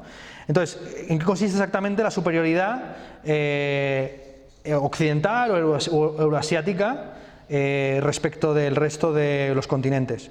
Bueno, pues lo interesante del libro de Jared Diamond es que pues no apela a criterios puramente racistas o genéticos o biológicos, sino que pues trata cuestiones mucho más interesantes en términos geográficos, entendiendo que la diferencia específica de Eurasia respecto del resto de continentes, o sea, Europa y Asia entendidas como un solo continente, es su eje este-oeste. Este es un mapa del libro donde se ve pues como Eurasia está extendida, digamos, a una distancia importante respecto del Ecuador, en una franja climática relativamente homogénea, lo que permite nichos ecológicos muy amplios y competencia e intercambio de especies y de tecnologías entre diversos puntos del mapa, frente a África y América, que tendrían un eje norte-sur que haría que, por ejemplo, las franjas ecológicas fueran mucho más estrechas y que por lo tanto no hubiera tanta competencia ecológica o social entre las diversas poblaciones humanas. Bueno, esto es muy discutible, evidentemente, pero por lo menos sirve como un criterio distinto a los que ya hemos visto. Y desde luego atiende a cuestiones importantísimas en el desarrollo civilizatorio que no se habían atendido antes, como por ejemplo el tema de los animales de carga o de los animales domesticables en general. En Eurasia actualmente se calcula que hay unas 13 especies domesticadas de más de 45 kilos. Esto es, especies de animales que pueden servir para transporte o consumo: el cerdo, la vaca, el caballo, la oveja, etcétera, etcétera. Mientras que en América solo habría una, que sería la llama o la alpaca. Y en África pues habría animales que sí que se pueden, digamos, domesticar sui generis, pero que son muy difíciles de criar en cautiverio, como es el caso del elefante o la cebra. También Eurasia, pues dado su carácter horizontal, iba a decir, este-oeste, pues es un continente mucho más abierto al intercambio inmunológico, que hace que se supone, que hace que sus poblaciones, como han sido sometidas a choques muy fuertes de virus, víricas, pues han desarrollado una resistencia inmunológica importante, ¿no? Bueno, como es sabido, se calcula a día de hoy que aproximadamente entre el 80 y el 90% de los muertos indígenas durante la conquista española de América se produjeron por la viruela, el sarampión, la gripe, el tifus y la peste bubónica, ¿no? Enfermedades, evidentemente la peste no, pero por ejemplo la gripe sí, para la cual los españoles ya estaban inmunizados, entre otras cosas porque la población europea prácticamente desaparece con la peste del siglo XIV, ¿no?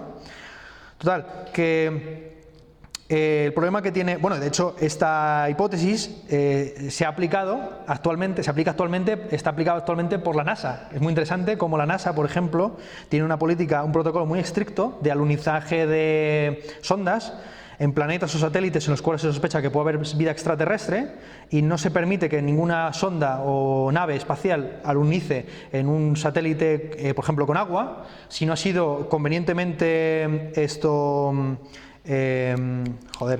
esterilizada, porque para que no pase lo mismo que pasó con América, ¿no? Que descubramos vida allí y nos la carguemos inmediatamente después, ¿no? O sea, que le llevemos ahí la peste, imagínate, ¿no? Sería la hostia. Hola, bienvenidos, somos los de la planeta Tierra, os traemos el sífilis, la peste, todo el cáncer, ahí va, ¿no?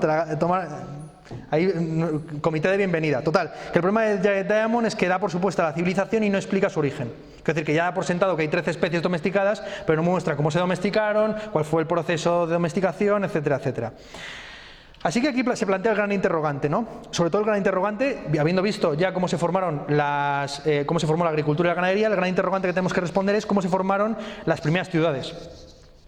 Que desde un punto de vista marxista, pues evidentemente vienen después de la agricultura y la ganadería, pues una vez ya sentados los individuos, pues establece la división del trabajo, la acumulación de excedentes, la jerarquización, la creación de una casta sacerdotal que al mismo tiempo es militar, la necesidad de defenderse respecto a los animales salvajes, pero también de las otras ciudades, la competencia entre diversos imperios con proyectos coloniales o comerciales.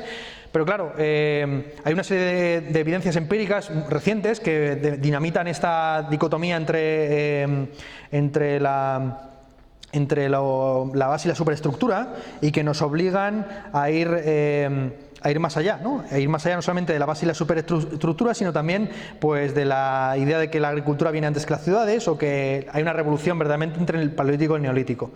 Así que tenemos que contemplar también las cuestiones que hasta ahora, como habéis visto, pues hemos dejado de lado, que es precisamente el arte, la ideología y la cultura. Bueno, una primera aproximación idealista, podríamos decir, a la transición entre el paleolítico y el neolítico, nos la vendría de la mano de un autor que no pudimos mencionar en la clase previa por falta de tiempo, que es David Lewis Williams, que tiene un libro publicado hace poco titulado Dentro de la mente neolítica, que es una continuación del libro titulado La mente en la caverna, que es el que mencionamos en la clase pasada, aquel que establecía que las pinturas paleolíticas eran una representación de estados de alteración de la conciencia. Y que por lo tanto el arte rupestre, lejos de haber sido pues creado por artistas o por gente del común de los mortales, pues habría sido un producto de chamanes.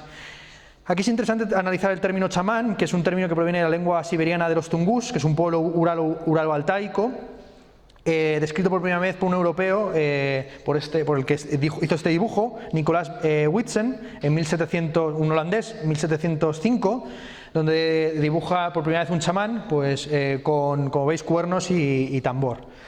Bueno, a partir de esta idea del chamán como un individuo que, pues eso, entra en contacto con potencias sobrenaturales, pues hay dos lecturas. La lectura maximalista expuesta por Michael Harner en un libro titulado La senda del chamán sería que evidentemente el chamán entra en contacto con el mundo invisible de las fuerzas genésicas.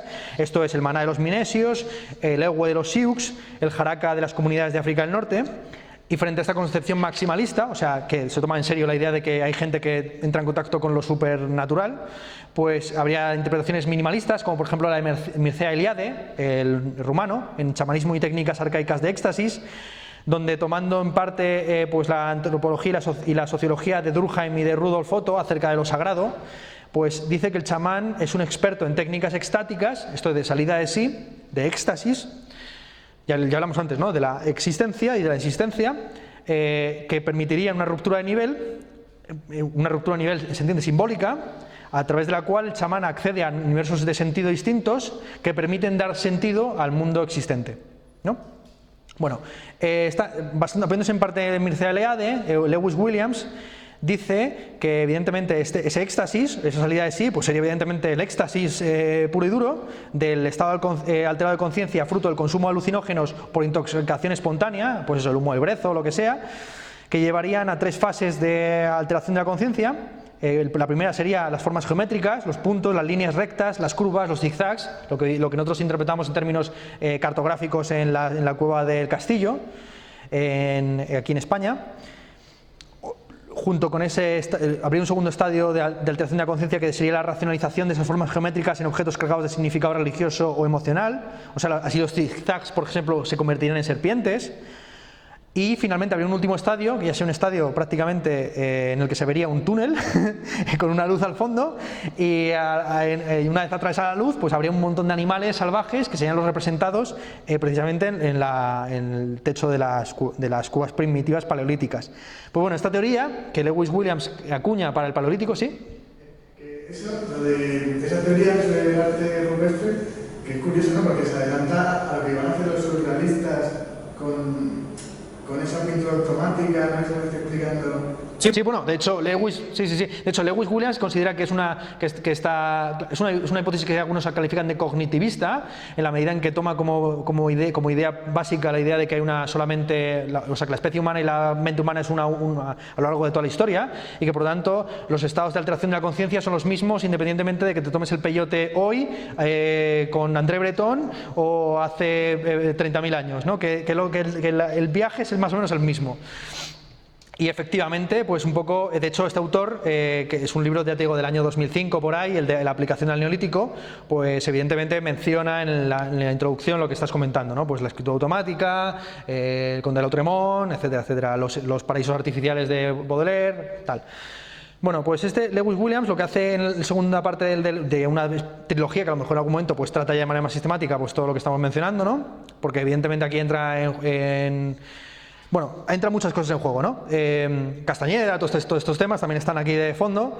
Total, que Lewis Williams aplica en su segundo libro pues esta tesis a los orígenes del neolítico, en concreto Nebali Chori, Göbekli Tepe, Çatalhöyük, o sea, yacimientos que se han encontrado principalmente en Turquía, y al final del neolítico, yacimientos principalmente en las Islas Británicas, Newgrange, Knowth y Bryn Celyn Dhu.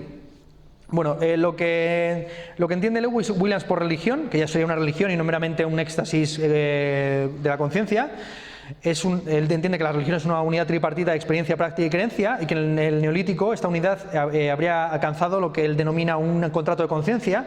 Aquí el término contrato de conciencia pues sigue por un lado la idea de Jean-Jacques Rousseau, de que en el origen de las sociedades, a la salida del estado primitivo, pues habría un contrato social, que él entiende como un contrato de creencia, o sea, como que el chamán habría convencido a los demás de sus idas de olla, y así la comunidad política se fundaría en una especie como de alucinación compartida, ¿no? En la cual pues existen dioses, animales salvajes, cielos habitados por espíritus y demás, ¿no? Bueno, total, como una especie de comunidad hippie, por así decir, ¿no? Y ese contrato de la conciencia no solamente sea un contrato social en el sentido de Rousseau, sino que también sea una revolución simbólica en el sentido de Jacques Cauvin. Jacques Cauvin es interesante porque es el que plantea de una manera más radical e imposible pues la idea de que la transición al neolítico no es una transición agraria y ganadera, sino que es una transición simbólica y conceptual. Así él dice que el neolítico arranca con la distinción entre la dualidad entre lo masculino y lo femenino. Ya vimos en la clase sobre el paleolítico, pues evidentemente que las manos de las cuevas del castillo precisamente pues eran de mujeres, que había un culto pues a la madre tierra, etcétera, etcétera, y que no había una distinción jerárquica, por ejemplo, en los enterramientos entre hombres y mujeres, ni entre niños y ancianos. Bueno, entre niños y ancianos sí, por lo visto. Total, que lo que dice Jacques Cauvin es que el neolítico precisamente es la distinción entre lo masculino y femenino y la degradación de lo femenino al nivel de lo animal. Así, cito textualmente un artículo de Cauvin: la mujer se convierte en un objeto de deseo, una dimensión surrealista, un universo interior en adelante distendido en dos niveles, el de la humanidad siempre en dificultad y la del Dios que resuelve los problemas a costa de un esfuerzo espiritual. Bueno, esta teoría de Cauvin a mí me parece un poco una majadería metafísica, y yo creo que aquí es interesante plantear una filosofía de la religión materialista que dé cuenta precisamente de una serie de yacimientos que son los que vamos a ver inmediatamente ahora. Esa teoría de la religión materialista, y siento mucho por volver a citar a Gustavo Bueno, pero es que no lo hago por gusto, que sí, sino sobre todo porque no hay ninguna otra, yo creo, filosofía de la religión y en general filosofía materialista a día de hoy a la mano tan potente como la suya. Entonces en el animal divino tiene él una teoría de la evolución y el origen de las religiones, según la cual las religiones se basan en hechos no surgen de la fantasía, ni de la introspección, ni de la contemplación del paisaje, sino que nacen del enfrentamiento entre el ser humano y el animal.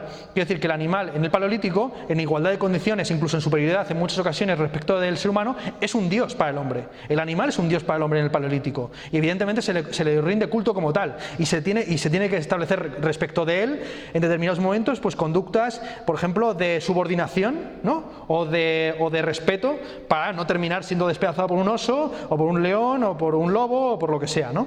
Entonces, así pues, en el origen de las religiones estarían los animales, que estarían representados evidentemente en todo lo que sería el arte rupestre. De ahí la importancia del arte rupestre como representación de lo divino, de lo numénico, del encuentro con el numen real. Ese numen real se convierte en un numen, digamos, ese numen real se convierte en algo extinto en el momento en que los seres humanos domestican a los animales. De ahí la importancia de la ganadería en la transición de las religiones primarias a las religiones secundarias. En las religiones secundarias habría una humanización de lo numénico, de lo sagrado. Así pues, pasaríamos de una religión basada en el culto a animales directamente a una religión basada en individuos zoomorfos, pero también antropomorfos. O sea, el caso más claro, pues evidentemente es la religión egipcia, ¿no? Donde la mayor parte de los dioses pues tienen cabeza de chacal o de cocodrilo, pero tienen cuerpo de hombre.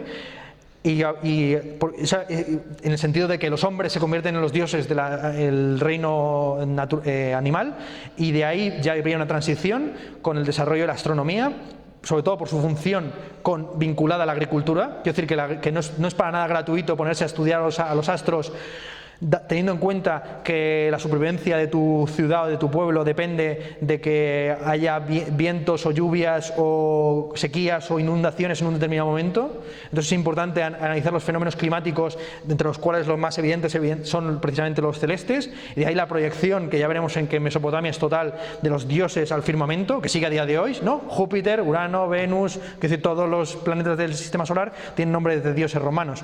Total, que esta es una transición que evidentemente culmina con el Dios monoteísta, que es una abstracción filosófica ya acuñada principalmente por Aristóteles, según la cual Dios no ha creado el mundo ni lo conoce, sino que tan solo es una especie de gnosis autón, un ser que se conoce a sí mismo. Vale, pues con estas herramientas vamos a analizar tres yacimientos importantísimos en términos para el Neolítico, que es en términos cronológicos. La religión primaria yo creo que está de una manera arquetípica en Çatalhöyük, datado entre el año 7500 y el año 5700, descubierto por James Mellard, que fue expulsado de Turquía por unos azares muy bizarros de tráfico en el mercado negro de cosas que él descubrió precisamente aquí.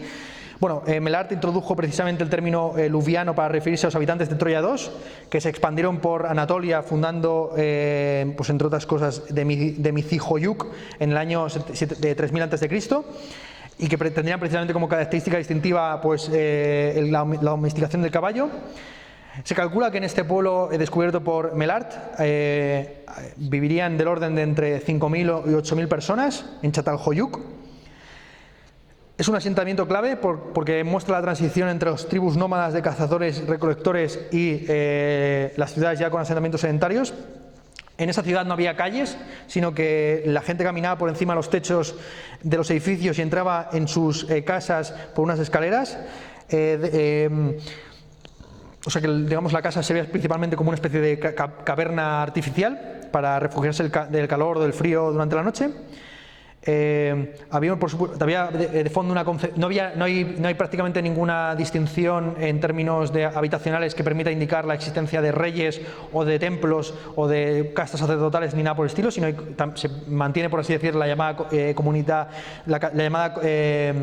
comunidad primitiva, del comunismo primitivo. Hay una serie de hornos construidos en los techos de los edificios de uso común, y igual que en Jericó, que ya vimos, ¿no? Los muertos están enterrados debajo del suelo de las casas o en las paredes, y hay calaveras que también están enyesadas en ese culto a los manes o a los penates o a los lares. No hay de nuevo evidencia de distinción de género o clase, y aunque sí que se han distinguido, digamos, como dos grandes barrios, que serían como los dos barrios de las dos tribus que habrían fundado la ciudad. Y lo que sí que se han encontrado, que es lo más llamativo, es una serie de pinturas de leopardos enfrentados con toros salvajes en el interior de las casas. Bueno, lo que tenéis en pantalla, por empezar por lo más evidente, es una representación especialmente llamativa, porque lo que se ve allí representado es una imagen de una erupción volcánica de los picos gemelos muy próximos al pueblo de Hasan Dagh, y una cartografía que se parece mucho a lo que es el pueblo. O sea, aquí ya no cabe ninguna duda que lo que tenemos ante nosotros es una cartografía del pueblo y sus alrededores.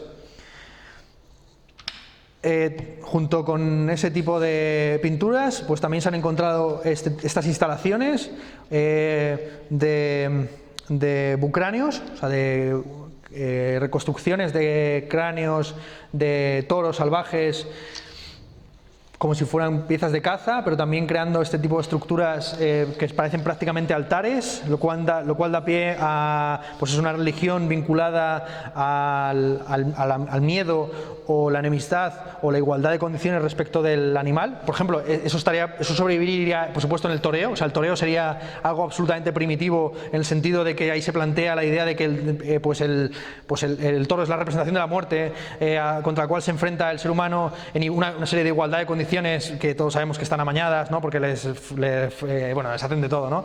Les meten cera en los ojos, les cierran un poco los cuernos para que no se orienten bien, en fin, un montón de cosas que hay trampa. Pero originalmente supone que esa es la religión primaria por excelencia, ¿no?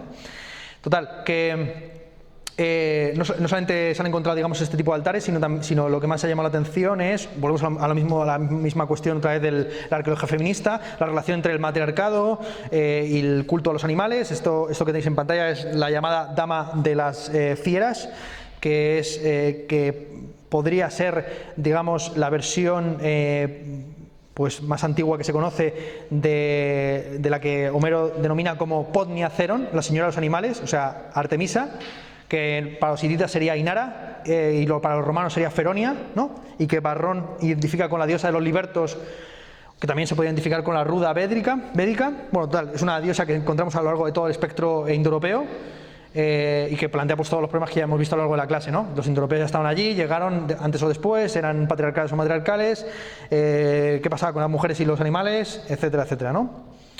Bueno, aquí está planteado, de manera muy cruda en todas estas tanto instalaciones como esculturas como pinturas. Hay muchas muy interesantes que supongo que daréis en otras clases.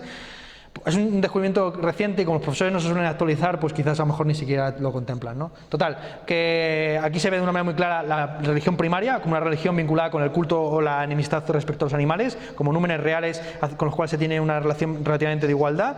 La religión secundaria comenzaría con el panteísmo humanizador, que estaría representado de una manera característica por Göbekli Tepe. Bueno, Göbekli Tepe es un yacimiento que se encontró hacia mediados de los años 90, pero que sobre todo ha sido muy explotado en los últimos años y que según muchos supone toda una revolución en nuestra concepción de los orígenes de las ciudades, porque aquí hay una constancia de una serie de recintos de carácter religioso que se remontan hacia el 9500 a.C., o sea, antes incluso de lo que hemos visto previamente, que ha sobrevivido porque cada recinto, o sea, cada templo, cada prototemplo había sido enterrado y se había construido sobre él, así sucesivamente. Lo que hay, desde luego, o sea, aquí no cabe ninguna duda que se trata de un lugar religioso, sacral, como de peregrinación, porque no hay evidencia arqueológica de ningún tipo, de ningún pueblo, sino que es simplemente un lugar de reunión o de culto a los muertos o de asamblea entre los jefes de unos pueblos que se hipotetiza que no tenían un carácter sedentario, sino que eran nómadas. Lo cual lleva a la hipótesis súper salvaje de que las ciudades son previas al sedentarismo. Es decir, que no es que las ciudades vengan de que la gente simplemente decide apalancarse en un sitio, sino que las ciudades a lo mejor surgen precisamente como barriadas alrededor de lugares sagrados a los que se acude por motivos que todavía no se conocen. Bueno, aquí evidentemente lo que tenéis en el centro pues es un modelo circular también que luego veremos posteriormente en Stonehenge, en Newgrange y demás. Es el primer templo de toda la historia, como tal, que como digo, pues para mucha gente pues dinamita la distinción entre superestructura y base, porque aquí evidentemente todo lo que hay es base, o sea, perdón, todo lo que hay es superestructura, todo lo que estamos contemplando no es que sean alrededor haya unos huertos súper potentes para cultivar, ni que haya animales de domesticación, sino que simplemente se construye la ciudad como la ciudad, el templo, ciudad de los muertos, es que hay muchas interpretaciones posibles, ¿no? Como un lugar de peregrinaje. Bueno, total, que es muy interesante porque se ve el tránsito de una manera muy precisa entre el culto a las representaciones de animales que veis ahí en pantalla y ya las representaciones de los seres humanos como entidades superiores. Bueno, lo que tenéis aquí en pantalla, muchos han interpretado que se trata de un ser humano.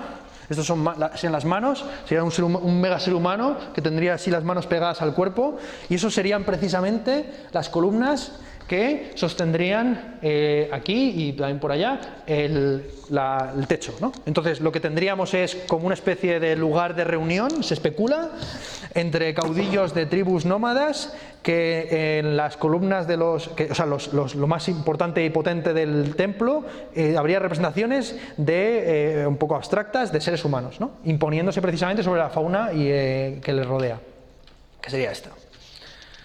Vale, a ver, vamos a...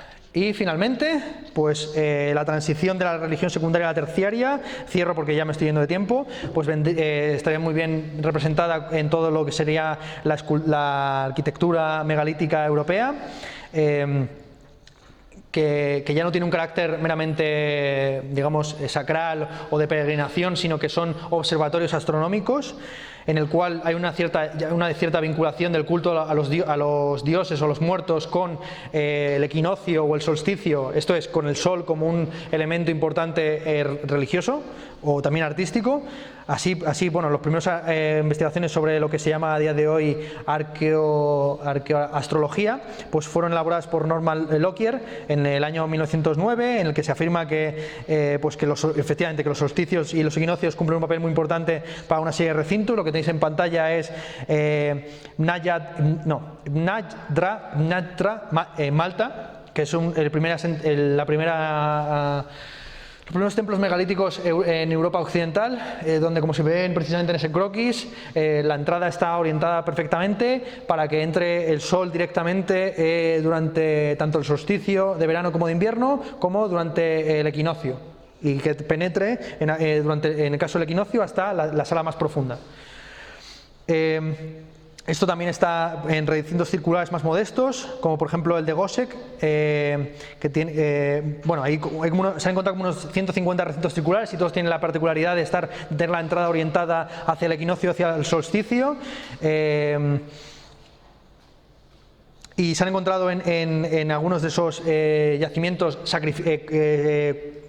huesos de seres humanos que han sido sacrificados, lo cual nos lleva también a plantear la transición del sacrificio de los seres humanos a los animales, ¿no? Como que está, por ejemplo, en el mito del Minotauro, que sería una forma de religión primaria en el que se entrega a los animales salvajes, o en este caso en un laberinto, pues a los seres humanos, ¿no? La transición de sacrificar a seres humanos a los dioses animales a sacrificar animales a los dioses humanos, ¿no? O ya astrológicos.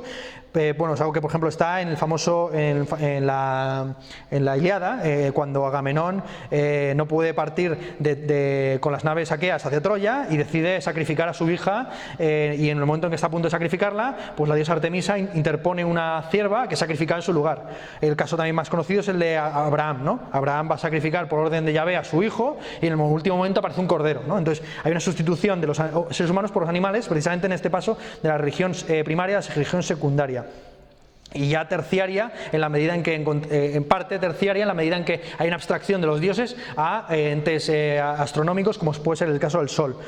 Bueno, lo que tenéis aquí en pantalla, muy interesante, es Newgrange, durante el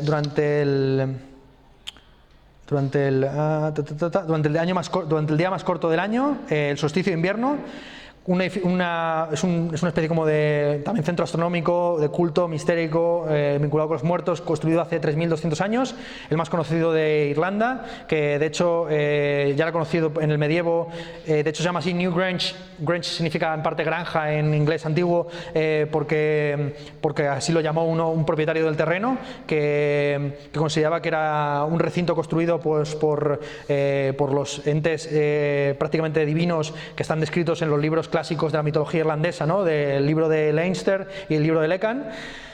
Total, que Este yacimiento, pues explorado a partir del siglo XVII, o sea, unos primeros yacimientos explotados arqueológicamente de manera seria, pues se han planteado muchas hipótesis acerca de su origen, ¿no? Si fue vikingo, egipcio, fenicio. Es uno de los primeros monumentos neolíticos en abrirse al público. De hecho, hay vandalismo que ya es prácticamente historia, porque, o sea, que hay gente que ha grabado su nombre en las paredes del interior del recinto, que son pues grabados de hace ya más de 200 años. Bueno, total, Michael O'Kelly reconstruyó el exterior de una manera muy pintoresca, pero más potente, y de hecho hay una lotería nacional en Irlanda donde aparte de tocarte el gordo te puede tocar ver el el solsticio de invierno dentro de Newgrange, porque según sale el sol, la luz entra, como se está viendo aquí, y durante 15 minutos ilumina la galería interior del sitio, ¿no? Es brutal, o sea, cuentan que es una cosa salvaje, ¿no? Total, que evidentemente se podría hipotetizar que también bajo ese modelo se encuentra Stonehenge. Stonehenge, lo que tenéis en pantalla es una imagen de la teoría más genérica acerca de los orígenes de Stonehenge durante el medievo, elaborado por Henry de Huntington y Geoffrey de Monmouth, según la cual, pues, sobre todo Monmouth, en su Historia de los Reyes de Bretaña, pues dice que Stonehenge fue creada por el mago Merlín para el rey Aurelio Ambrosio, o sea, no para el rey Arturo, tomando piedras mágicas del monte Kidaro en Irlanda. El detalle del gigante, por cierto, el detalle que le ayuda a construir Stonehenge, es un embellecimiento de Robert Wallace en la traducción que hizo al francés. O sea, originalmente el mago Merlín no utilizaba magia ni personajes mitológicos, sino que era mago por sus capacidades tecnológicas. De hecho, se jacta de tener una maquinaria más potente que la de sus compatriotas para precisamente extraer y transportar las piedras. Ha habido muchas hipótesis acerca de cómo es posible que se transportaran esas piedras tan pesadas. Hay gente que habla de que fueron glaciares que transportaban esas piedras azules hasta el lugar en el que se encuentran a día de hoy. Se han encontrado, bueno, es que claro, lo más cerca que se ha encontrado es una mina paleolítica, bueno, paleolítica neolítica, y en este caso a una distancia de 240 kilómetros. Entonces, pensar que estos tíos transportaron estos pedrolos 240 kilómetros es mucho suponer, ¿no? Total, que hay muchas hipótesis al respecto, pues las más conocidas seguramente sean la de John Webb, según la cual se trata de un templo dedicado, según el orden toscano, dedicado a Urano por parte de los romanos. Esa hipótesis está combinada sobre todo durante toda la Edad Moderna con la de William Stackeley y John Aubrey, según la cual fue construido por los druidas, entendiendo que los druidas eran herederos de las 12 tribus de Israel. Esto es que ya eran cristianos o por lo menos hebreos. El primero que empieza a cuestionar la idea de que los druidas tenían una religión mosaica, por decirlo así, es John Wood, que establece que, pues, la posibilidad de que fuera un culto pagano al sol. Bueno, esto se ha llevado en la actualidad, pues ya evidentemente cuando se ha datado un poco más precisamente, pues se ha descubierto que esto se construyó durante unos 1500 años, desde el 3100 a.C. hasta el 1600 a.C., y que, o sea, mucho antes de los druidas son del 300 a.C., y de hecho hacían sus movidas en el bosque y no en recintos amurallados o con piedras y demás. Total, que se ha planteado, pues, hipótesis, por ejemplo, la idea de que esto fuera el Lourdes del Neolítico, o sea, un lugar al que iban los tullidos, los mutilados, los idiotas y tal, a recibir la bendición de la Virgen, o en este caso del dios Sol. Estos sobre todo se han determinado porque los enterrados en el entorno, pues, tienen malformaciones bastante importantes, aunque también podrían haber sido individuos sacrificados al dios Sol. Sí, salgo en un momento. Vale, salgo ya. Y ¿qué más da? Total, y también pues ya está, sin más. Mircea Eliade tiene también una teoría, pero yo creo que la teoría más potente aquí es la teoría acerca del tránsito del mundo de los vivos al mundo de los muertos, pero la teoría más potente, sin lugar a dudas, es la que yo estoy aquí sosteniendo, que es la idea de que esto es una religión terciaria que tiene que ver con el culto otra vez del rey Sol y de los entes astronómicos. Y ya, por razones evidentes, pues hay que abandonar la clase. Venga, hasta luego.